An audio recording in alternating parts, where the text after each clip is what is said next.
with our members bringing friends and family in for Christmas to celebrate, maybe. All gathering together inside in the sanctuary could be a very challenging choice to make. So we're here to help to see what ideas folks have around Advent, what you're already planning on doing, or what you've thought about doing, or perhaps something to think about would be if there's some sort of planning we could do together around the plans that we made for Easter. Is that something that is attractive to some of you that you'd like to work together on that? So just think about that as we have our conversation. So I'd just like to go around and talk about ideas. We don't need to introduce ourselves because we are quite a few people and we only do have an hour. But if you do speak, could you just tell us where your name and what church you're with? And Casey Carbone's going to start us off because you all know Casey by now, I hope, because Casey is coming from a place, a small church, and he has begun to make his plans for the Advent and Christmas season.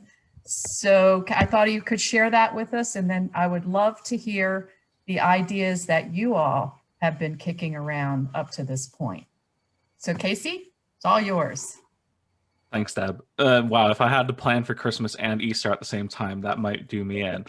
But no, Casey from Mayo Pac Presbyterian, and right now, we're part of our seasonal planning has been I've worked with the deacons to put together Advent kits for people, which includes an Advent wreath kit and some devotional materials I've put together along with some other like holiday things, and we're hoping to incorporate then readings from some of our families and shut-ins this year, which will be nice for the Advent candle lighting portions of our worship services, whether they be virtual or in person or hybrid, which we're currently doing. In terms of planning for the Christmas Eve season, right now, I think we're proceeding with the hopeful idea that we could do something in person hybrid, but the reality of it is I think we'll be prepared to do something that's completely virtual, which will probably be the most likely thing that will happen. Which is, I think, will be nice because we'll have the ability to record music and other parts ahead of time. That will be a lovely addition to our Christmas Eve service. So that's sort of where we are at right now in our planning process, I would say.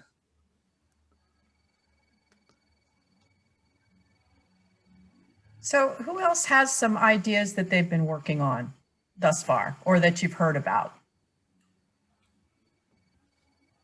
Go ahead. This is Lori from New Hempstead, and our session agreed last week that we would be all virtual. So we are going to have a service that looks an awful lot like our services usually do, with the exception of having a couple of anthems pre-recorded by the choir and dropped into our live stream. We decided not to do anything particularly different, on the theory that doing something that looks familiar might be a little comforting, even though we can't all be together in the sanctuary. We didn't want to run the risk of, having more than 25 people show up and having an overflow in our social hall and creating a two-tiered kind of worship where the folks in the fellowship hall are kind of like got their faces pressed against a window looking in. So I was, I'm sad, but I'm pleased that that was a unanimous decision. And I think it will be safer, and I think we will still have a lovely Christmas Eve service. Thank you, Laurie. If you could, just wiggle your hands. Have you had a conversation with your session yet? Oh my. Okay. So let's talk about what that conversation, since well over half of you have not. Can someone share what that conversation was like with your session? Because that's clearly something that should probably be happening soon. Cliff, go ahead.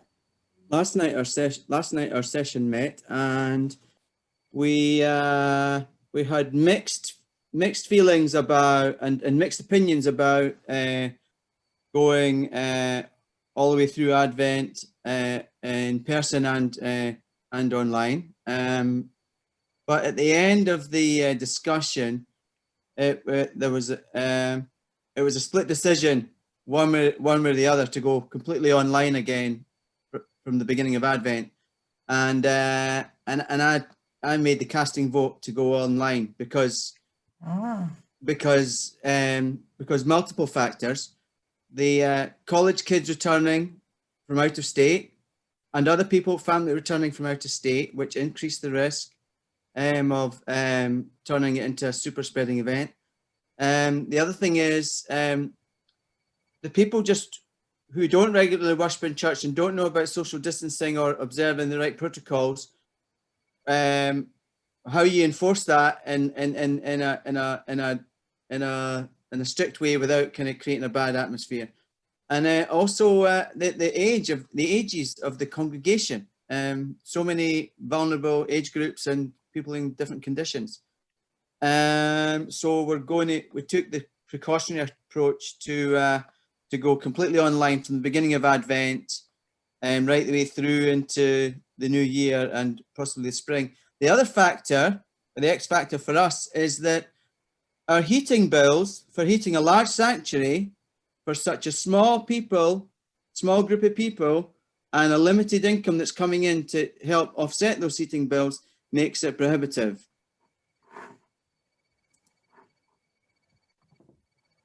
That sounds like a very thoughtful discussion that you had to, and the fact that you had to break the tie is very telling.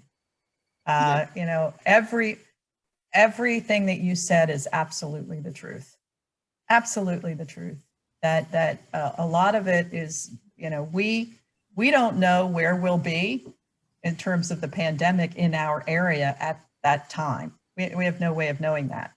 It is the folks coming in that we don't know that is very challenging. And how many people come to church on Christmas Eve that you either have never seen before, nor will you see again. And in order to follow New York State regulations, it will be very challenging for you to track those people, for you to figure out who was there. So I appreciate that, Cliff. I also appreciate the difficult position that puts you in, that put you in last night. That's a very challenging leadership position to be in. But when we're talking about the health and safety of the people that we shepherd, I think it really, we have to take the difficult road. Is anyone, one of the things that's helpful, Cliff, and Laurie, you said this too, and I think a couple other people, is that the decisions are being made now as opposed to a wait and see. Let's wait and see how it goes. Well, Casey, good luck, right? Planning, wait and see. As Casey said, sure, I'll see if we can do a hybrid situation, but I'm planning for a streaming situation, a recorded situation, whatever that is. Anyone else had conversations with their session yet? Well, could I piggyback off of something, Sure, Cliff?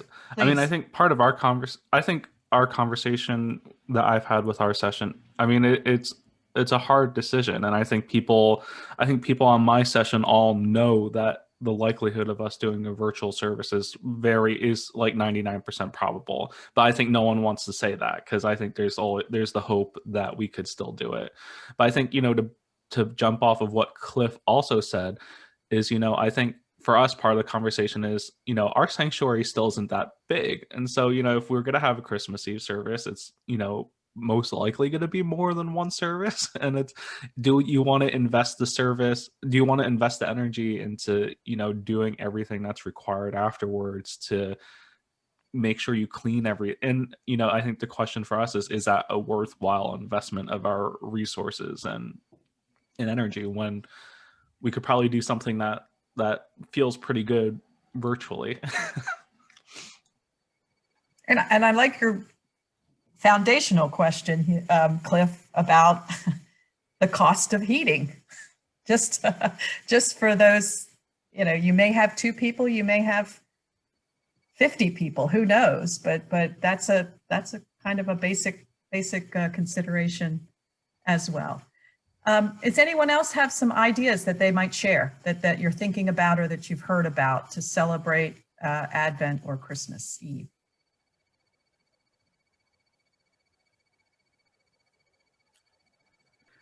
I'm curious, what traditions from past years, those of you who have begun to plan, are you hoping to hold on to, and how are you going to make those work?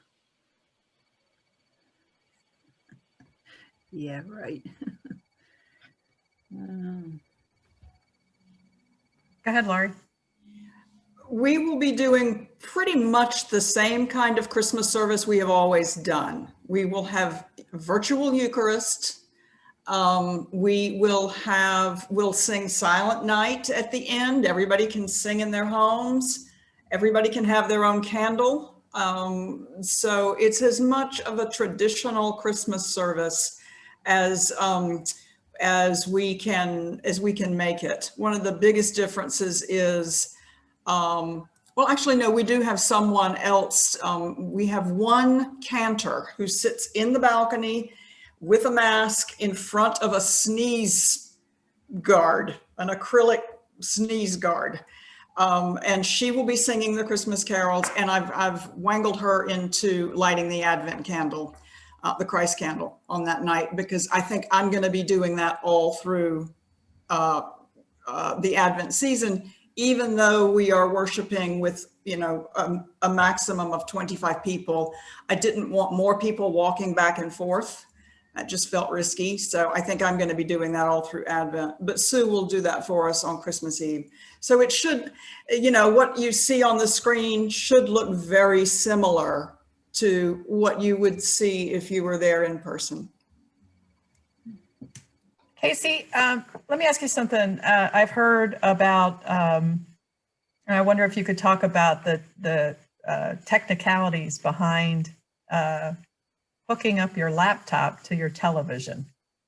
I've heard that makes a big difference for folks when they're trying to watch with their families, and how challenging or not that is, and maybe we could encourage people to do that. Yeah. I think, if you have a TV with an HDMI port on it that you could just plug into your computer, I mean, you're mostly there already. And I mean, even for iPads and other mobile devices, you can get adapters to hook it up to your TV via HDMI, and you would just select it then like you were selecting your VCR or DVD player. I went to VCR player knowing I don't know how many people have a VCR player anymore, but you know what I mean. So but I mean, yeah, I mean it is, if you have something like that already on your TV, you're almost there already. Right. So if you have a video game or if you have any of those things, and I've hooked up my phone, and services have come through my television and from my phone. So I think it adds to the experience. I've been hearing that off and on throughout. Is that, you have something? Yeah, so, and I think you answered it, Deb. So Casey, if I have Apple TV from my cell phone, I just select my TV and what's on my phone will be on my TV. Is that how it works? Yeah, I mean, even if you're using like Google Chromecast or something like that, you could even do it wirelessly to your TV. And I know some TVs now even have like, a Facebook app or YouTube app on them, and you could even just select, if your church is streaming to those services, you can even just select it from there. So then you don't have to hook up anything to your TV. Oh, okay. Very good. Good to know. Thank you. Laurie. Casey, would it be possible for you to send out just a brief set of instructions to those of us who are here for how to do that? For hooking up the device to your Exactly. TV? Oh yeah, I could probably, that would be easy to do. That would be so helpful for technologically impaired me and for other people in my church who may not be quite so technologically impaired. But just imagine the difference between everybody having to huddle around a laptop or sitting in your living room or your family room and everybody watching this together on TV on Christmas Eve. I think it helps. The other piece that I've heard a lot about are these Advent boxes. Have you all heard about those? So I think there's some pre-made ones out there. Casey, I'm going to call on you again. Do you know anything about Johnsonburg camps? I think they have pre-made. Yeah, they're doing something pre-made. That's where I sort of took their idea from. And adapted it. So their Advent kits, I think, are including some like devotional materials and other camp swag stuff. And so for ours will be somewhat similar, also having, but we're adding an Advent wreath and some other, like a card from deacons and whatnot. So that's what we're including in our version of an Advent in a box or Advent kit this year. So conceivably, you could have a candle in there that everybody lights at the same time to sing Silent Night, as we do every single Christmas Eve together. Yeah, I mean, and I think the wreaths our deacons found, they look pretty nice, and they're like $9 a piece. And I'm hoping that we could have people record themselves doing some of the lightings, and that we can include some new candle lighters this year. And will your deacons be distributing these, or will they be there for pickup, or what's the? I think our deacons will be socially distancing, dropping them off. If there's a way to phrase that, but I think you get the gist. I think we all do these days. Yeah. Rachel. Hi. As Deb, we don't have a minister right now at Cold Spring, and I've been asked on Christmas Eve, and I'm pretty sure we're going to do it virtually. I wonder where people are doing it from. I was thinking about actually going to the sanctuary myself, so that I could do the lighting, and at least people would have the feeling that they were in church. I wonder what other people are doing about that. Rachel, Anyone? that's what we're doing. That's at New Hempstead. I will be in the front of the church, and the music director will be there playing either a piano or the organ. Anyone else? What are your thoughts about? We've been talking about doing it pre-recorded, so we'd have it in the sanctuary, but that way we can do more music with music and such. So not to necessarily be live in the sanctuary on Christmas Eve. Mm-hmm. That's a thought. Maybe sharing it over a Zoom, but I mean that's a staff conversations. It hasn't gone farther than that, but yeah, just for the flexibility that allows. One of the things that we heard on Monday was the interesting conundrum of decorating the sanctuary for Christmas in October, or as you're going through, and what one of the churches is doing is they're just choosing a small area, which is where they would be recording, and then having that small area done for Christmas, as opposed to, it was always part of our thing that we would decorate before Advent, and then there you go, and all that beautiful stuff. And to do all that just to record in November is challenging. So you might want to think about that. I think for us, you know, we would do everything, you know, a lot of it from the sanctuary as we could virtually, like what was said. And I think to build upon that, you know, technologically speaking, we're thinking about, we don't use Zoom on Sunday mornings for our worship, but we have been thinking about still keeping the format that we use for worship on Sundays, but maybe have a Zoom deacon who would be able to share the live stream, and have a group of people join via Zoom, which would then, we were thinking would be, it would be different, but when we get to Silent Night, then, you know, we could have a gallery view of everyone holding candles while they're singing Silent Night from their homes, which would be different, but it would still, I think, you know, to be able to see everyone and still do that practice that feels common to them. That's what we were thinking. I think that would be really just lovely. It would be really lovely. Let me ask you something. Have you, is anyone doing a specific Bible study for Advent leading up to Christmas?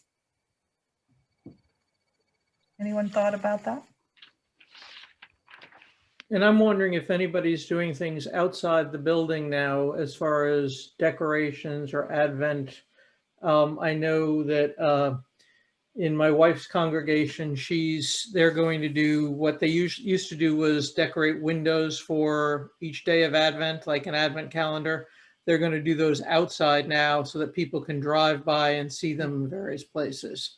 So they've moved what was inside to outside. And I'm wondering if other people are doing anything similar in that way. Duna, you have your hand up? I'm not responding to that, and I want to know the answer.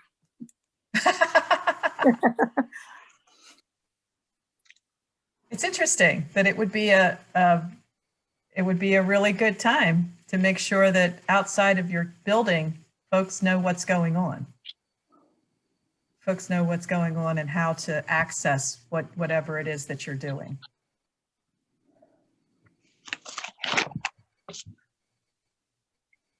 Are you, so as far as you know, you're planning on doing what you've done in the past, as far as decorating the outside? Wiggle your hands. Are you decorating the outside? Oh, okay. Some of you going to skip Christmas altogether? Oh, no. Yes. I think we all seem a little shell shocked, right? I know. I think we've gotten through the year. The ordinary time is one thing, right?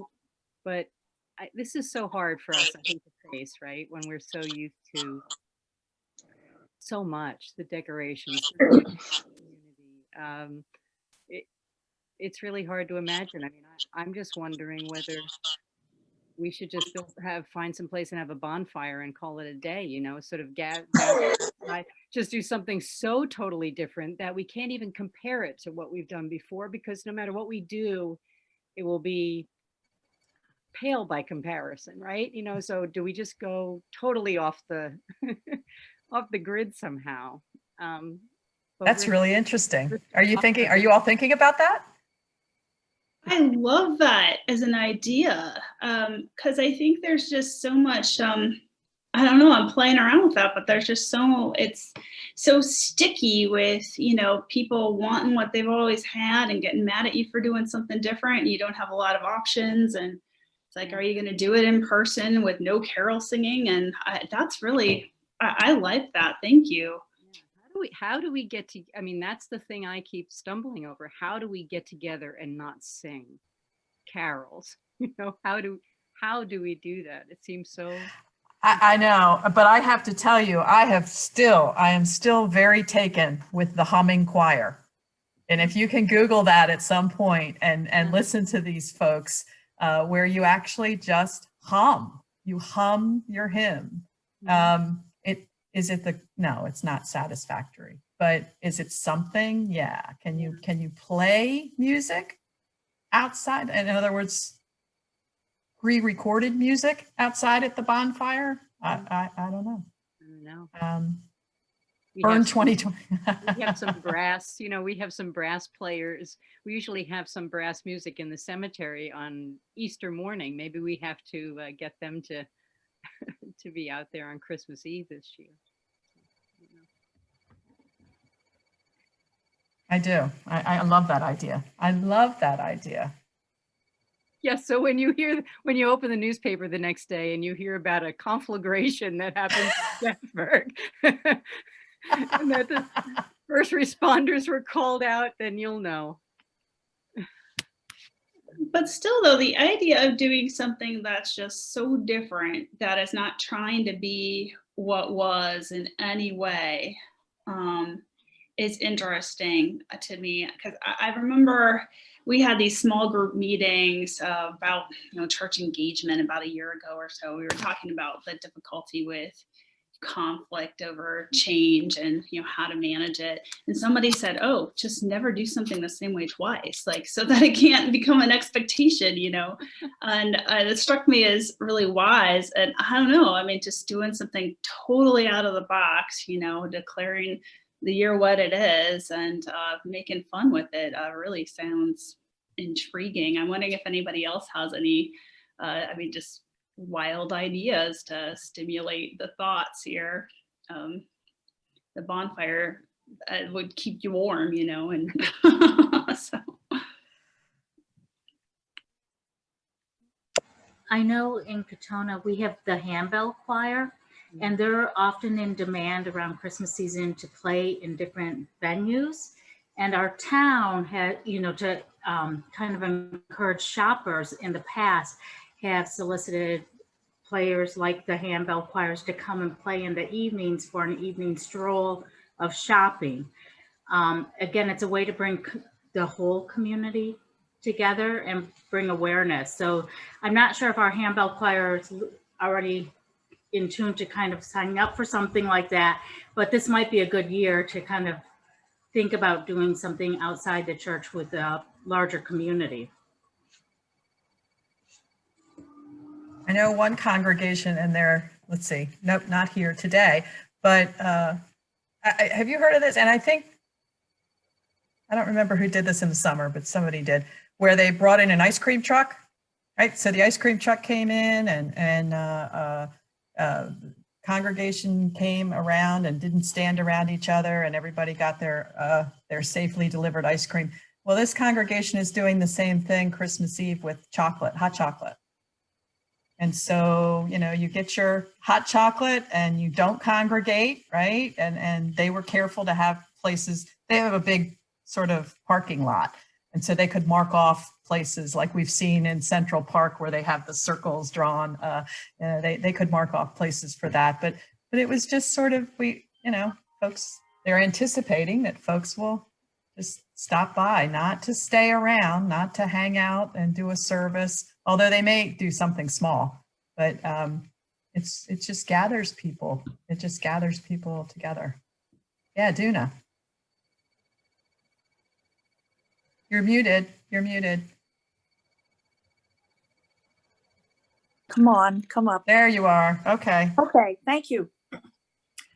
Well, we're so busy planning a Thanksgiving dinner party that I hadn't jumped over to Christmas. And I really appreciate this. Some of these suggestions are just wonderful. We have a tree that we put up every Christmas, and we bring gifts to the tree to be given to the children of inmates at Sing Sing from their fathers. Does anybody else collect gifts like that? And how are you doing it this year? Tom. Hi, can you hear me? Yeah, I can. Yeah. What do you say? Okay, what we do is we partner with the United Way and Department of Family Services. They give us snowmen, paper snowmen that have the name, first name and age of the child. And we distribute them to the members of our congregation if they want to buy a toy appropriate, unwrapped. And so they put the snowman on the gift and we give it back to United Way or DFS and they distribute it for us. We've been doing it like 10 years. So that's how we, Well, that's similar to what we do, but in a virtual world, do you just ask people for money? You know, no, we give them the snowman, they go out and buy it, and then they yeah, I just know, drop. but then it's the dropping off part that, you know, we don't have a congregation that necessarily lives near the church, and the church isn't always open. So We've gone around to those who shop and can't get it to the church, and we just pick them up. We just do a caravan and put them in the car and take them right down to United Way. Thank you. And that way we get to visit the members of the congregation that don't get out. So I think that's a good idea. Thank you. Tom, you were going to say? Yeah, we work with Angel Tree, and they're not quite as full service. We get a spreadsheet. We were told this year that we needed to call first to make sure that there wasn't a restraining order at the home where the kids were residing. We will try to distribute the tags. We were looking for a cute technology that would enable us to, you know, throw things on a screen and people could pick the one they wanted. But I'm not sure we've done that yet. So we'll sort of stumble through that during a couple of coffee hours. We will ask them to buy the gift and then return it to one of 3 deacons, or I think we can arrange to have a box outside the door at church, which is covered if that's more convenient. And then it's up to us to get it to the recipient. In the past, we have been given upstate families, which meant that we had an enormous postal bill. This year, they're a little closer to home, and so we'll probably be able to deliver about half of them.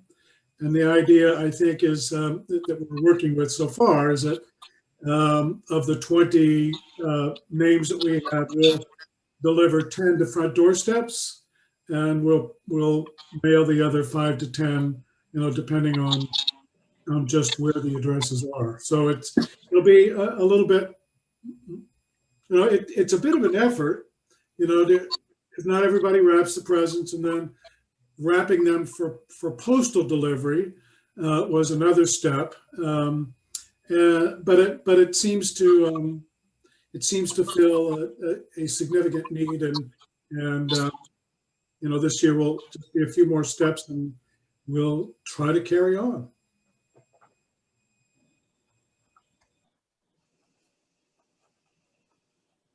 That's to jump on Susan's question about what will folks miss. That's a big one. That's a big one if that's part of the tradition of your congregation. So, you know, I hope somebody takes a cell phone and videos some of this so that you can share it with folks on Christmas Eve. Some of the things, you know, some of the traditions that you can still do safely. That would be interesting. Are some of you pretty much going forward with trying to do something in the sanctuary? Is anyone trying to do that? Give me a jazz hands here. Anybody? Susan, are you? Okay. Laurie, with people, right? With members present. Okay, so can you talk about that? Either Susan or Gay, you're both muted, but can you talk about the safety precautions that you're going to take and how you're going to handle some of, you know, if people come that you don't know, those kind of things?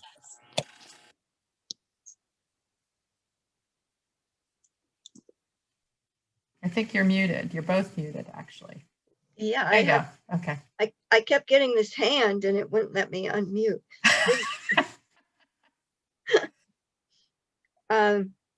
We really haven't talked about it, but we have started meeting in our sanctuary.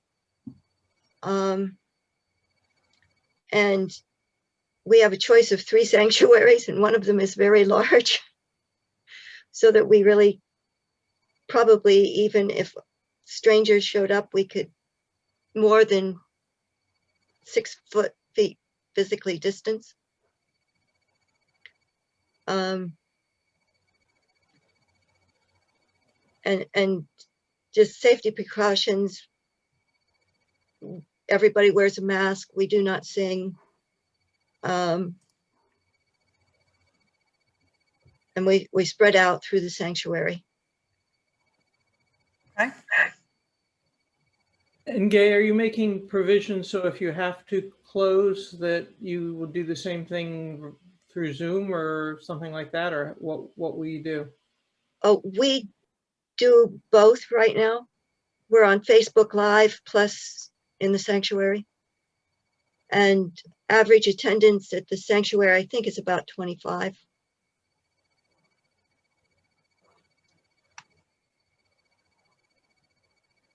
All right. Who else? Susan? I may have jumped the gun because the session is meeting on Sunday. Well, the committee is meeting on Sunday. We had our first in-church service the first Sunday of October, and we're doing the first Sunday in November. We figured if anybody got sick, we would know it between those 3 weeks. So that was good. We take temperatures and names. And on Christmas Eve, we think it's only going to be families and they're their own pod. So we have them all sitting together if they want to, or separated, however. And the sanctuary is big enough and we're very few. so we're okay. So I don't know. We'll see what happens. It's all going to do some planning on Sunday. Okay. Okay. Okay. Lori McNeil. You're muted. I was surprised that folks wanted to go ahead and do a Christmas Eve service because that's just exposure right before any family gatherings. But they do, which I think speaks to the isolation that people are feeling. I think we're going to try to record. We don't have the strongest of soloists of choirs and voices, but we are going to try to have those who have strong enough voices to record some solos ahead of time and do that video-wise, in addition to just the piped music. The other thing that I've toyed with that just will involve work and getting it done, and then Casey helping me edit it, would be doing, a live outdoor nativity scene at one of our farms, but have the children that would be in worship come and stage them separately, so they're not all visiting the baby Jesus at the same time. Does this make sense? But trying to create a dramatic video that we can share Christmas Eve on the web, but then they'll have that experience of going through the motions of that story, social distancing wise. So that's the other thing that will be new, Patricia, to your suggestion to do new things.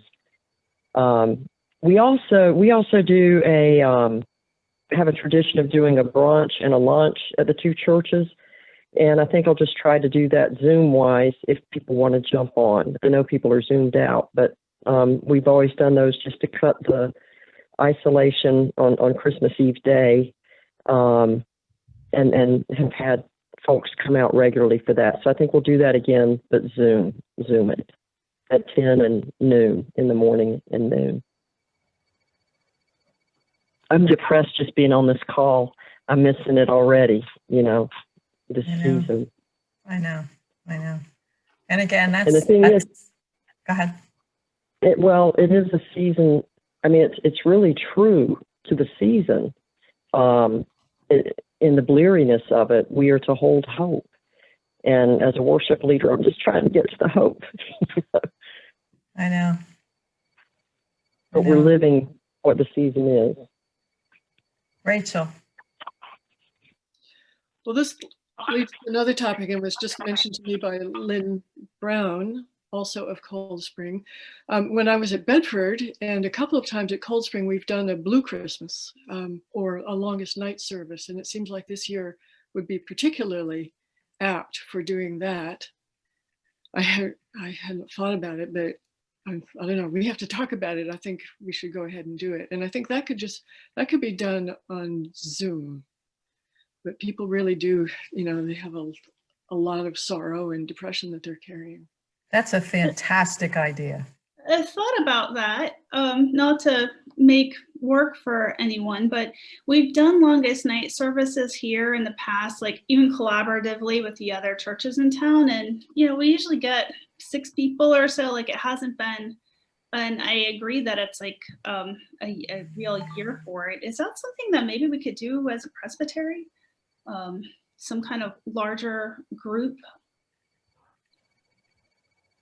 I think that sounds interesting. Casey?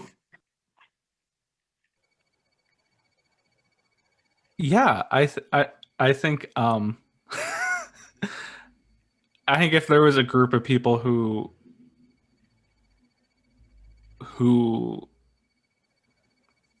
could, like, I guess, I don't know what the word I'm trying to search for is.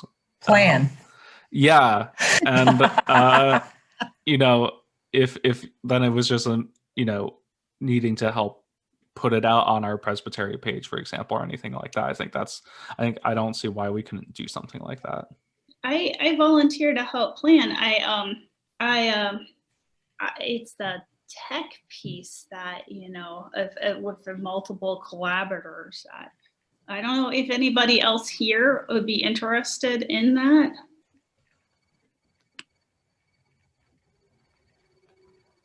We're not. Yes, jazz hands at all? Okay. We're tapped out. Don't want to add more onto our plates. Is that the? I think it is the year when it will be a big I agree. turnout. So I think. Can I talk? Rachel. The reason I think it's a wonderful idea to do it presbytery wide. However, when I think about our church, which is a small, very tight-knit church, I feel like it will be more meaningful to people to be amongst friends on the screen, and that they'll be more likely to be able to, I see it as more of an interactive thing, and that they'd be more likely to share some of, what they're carrying in their hearts on that night.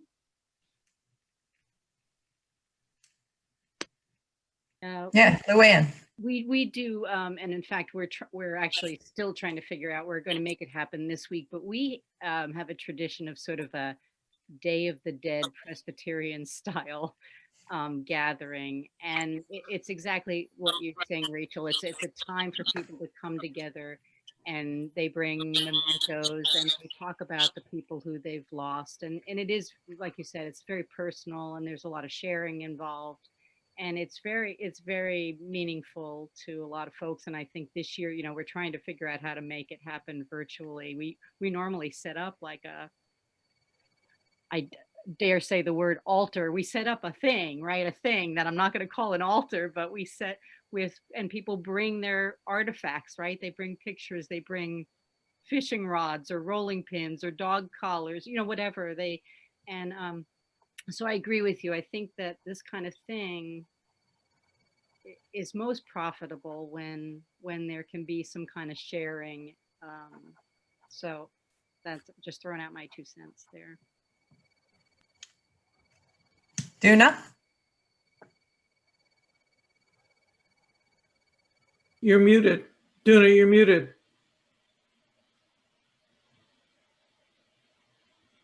I've never heard of this Blue Christmas service, but I'm very interested in it because there are a number of people in the congregation who live alone.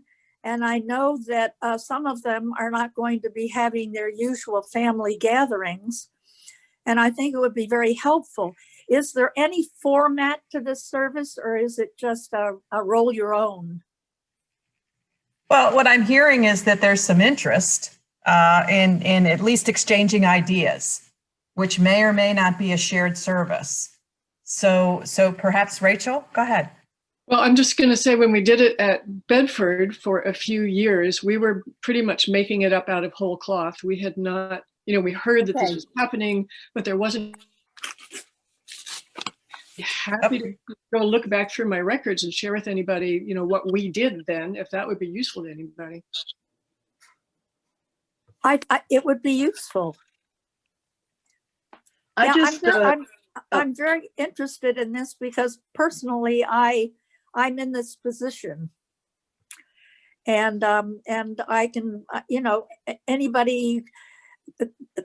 There's a core group in our congregation who do Bible study and pray together, and I think it would be, we could be the nucleus of this, and I think it could be even exciting and just enormously helpful.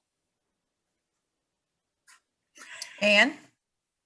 I just Googled Darkest Night, and there's a whole bunch of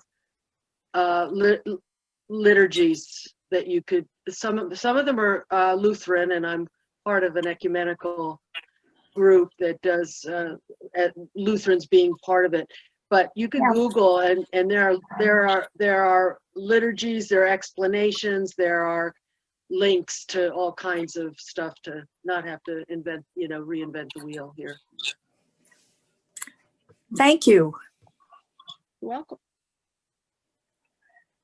So let's do this. How about if we open up another Zoom room just around this topic, and we can, go ahead, Tricia. Before we do that, can I just throw out there, we haven't planned an actual thing yet, but a little bit of a left turn, I guess, for an adult ed Advent study. My adult ed committee meets tomorrow. We will surely be doing something, and I'd love to collaboratively make that open to other churches because it'll be over Zoom.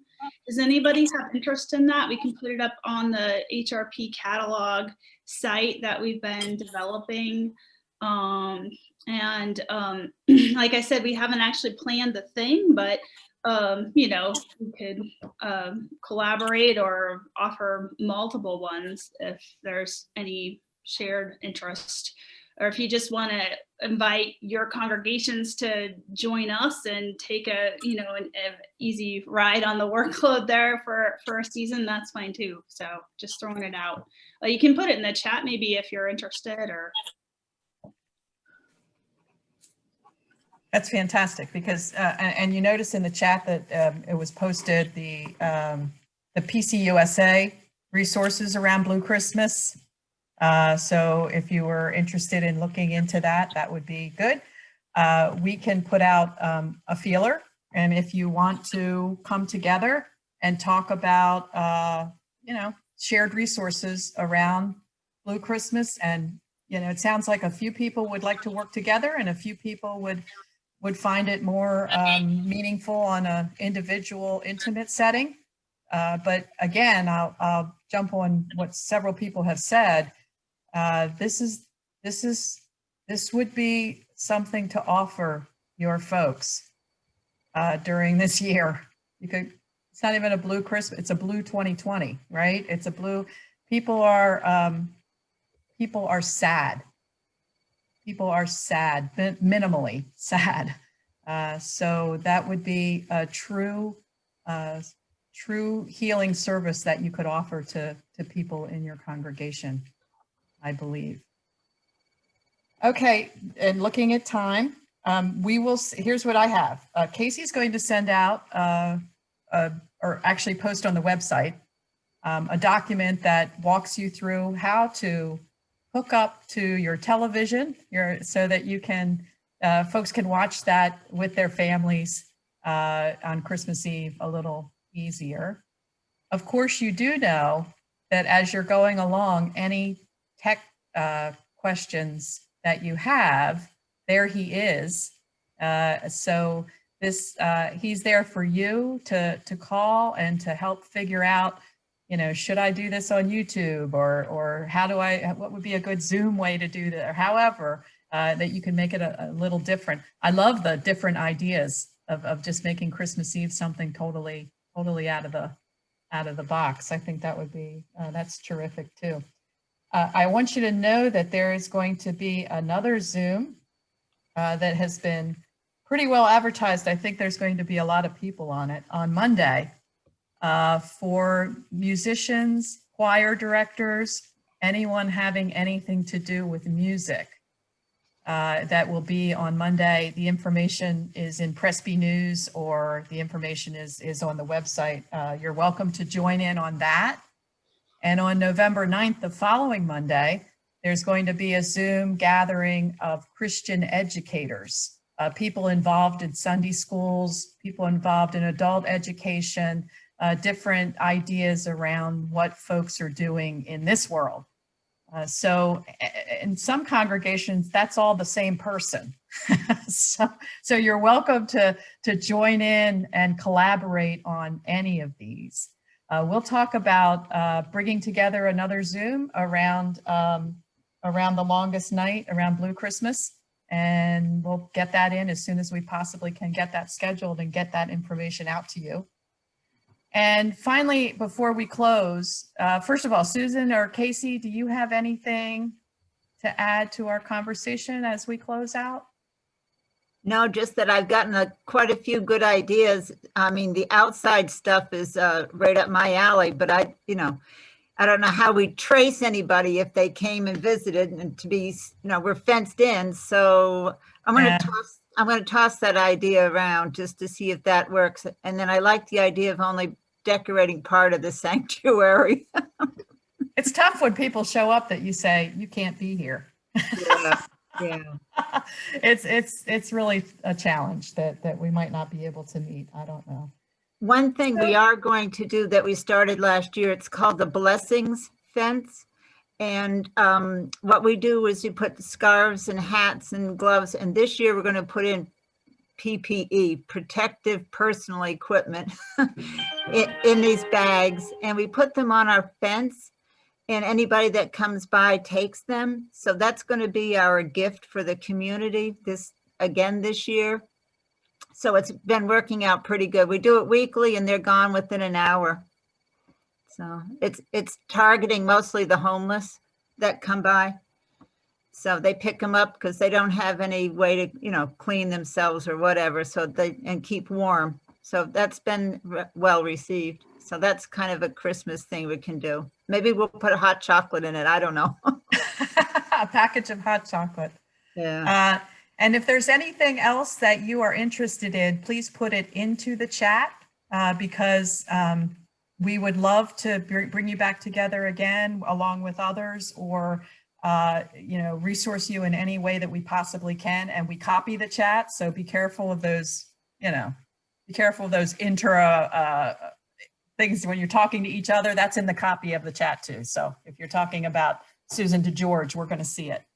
Anyway, so I did want to close with one thing. This is an extraordinarily challenging time. Extraordinarily challenging time for so many reasons. And particularly for, all leaders in the church, particularly for our pastors, I have a deep, deep concern for your well-being and how you're holding up. Because not only are you carrying burdens of your congregation in this very emotional and very important time in the church calendar, but you're also carrying your own burdens and your own challenges in your own families and your own lives. And I just want to offer just a little information if you don't have it already. If you are on the Board of Pensions, or if you have a connection to the Board of Pensions, that their EAP, their Employee Assistance Program, has been cracked open widely. There is no charge for you to be accessing some of their services, and there is no charge for anyone in your household, whether they be on the board or not. to also access those services. So I would be very ready and willing to use them if I were you, to call them and to help sort that out. The other piece that we've offered this is an extraordinarily good time for you to take advantage of this if you haven't already, is that we do have coaching services available. Coaching is an interesting concept if you've never done it before. It would also be extraordinarily valuable as you are trying to sort out this important time of year and the chaos that's going on and the chaos in your mind.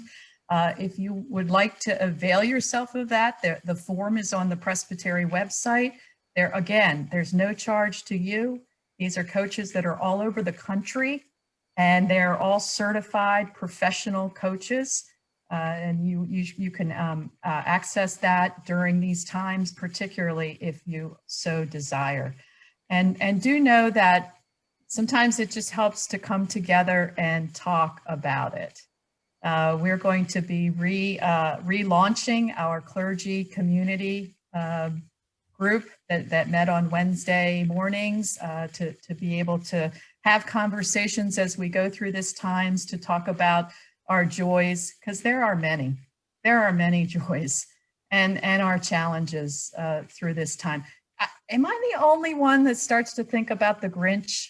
That whole thing that Christmas came without trees, and it came without baubles, and it came without this, and it came without that, because it does. It comes anyway. And we have to tap into that. We have to tap into that joy and hope that we know with every part of who we are. We know it's there. It's just sometimes a little harder to get to these days. So thank all of you. I thank all of you for being together and being with us, and stay tuned. We will keep track of what you are interested in, and we will schedule some more gatherings